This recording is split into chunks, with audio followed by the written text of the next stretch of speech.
Les travailleurs du Tchad, à l'instar des autres du monde, ont battu les pavés ce matin à Paris-Congo, lieu retenu par l'Union des syndicats du Tchad pour commémorer la fête du travail. Célébrée pour la première fois le 21 avril 1856 en Australie, lorsque les travailleurs se mirent en grève pour revendiquer une journée de repos, cette réclamation gagne du succès et elle perdura.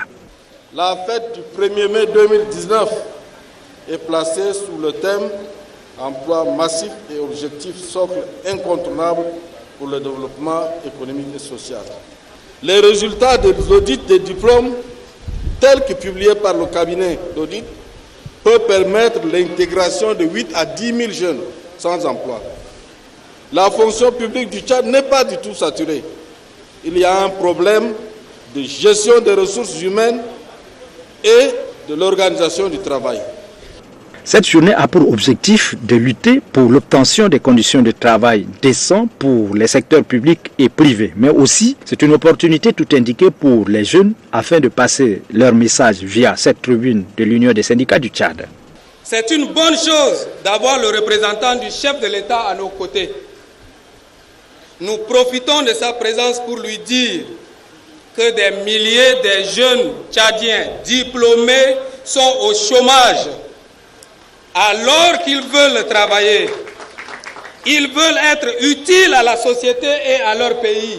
Le 1er mai est une date rituelle pour les ouvriers et les travailleurs du monde entier. C'est l'occasion d'organiser des réjouissances arrosées au son des fanfares. Mais elle consiste à formuler de fortes recommandations pour l'amélioration des conditions de travail. Au Tchad, le président de la République Idriss Déby Itno est représenté à cette cérémonie organisée par l'Union des syndicats du Tchad par le ministre des Infrastructures. Je puis vous assurer que le gouvernement est et sera toujours à l'écoute des préoccupations des travailleurs.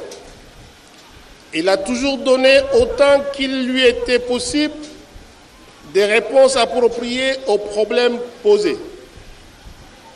C'est le lieu ici de relever que son Excellence Idriss Déby Itno, président de la République, chef de l'État, s'est toujours tenu au premier rang lors des discussions avec les partenaires sociaux.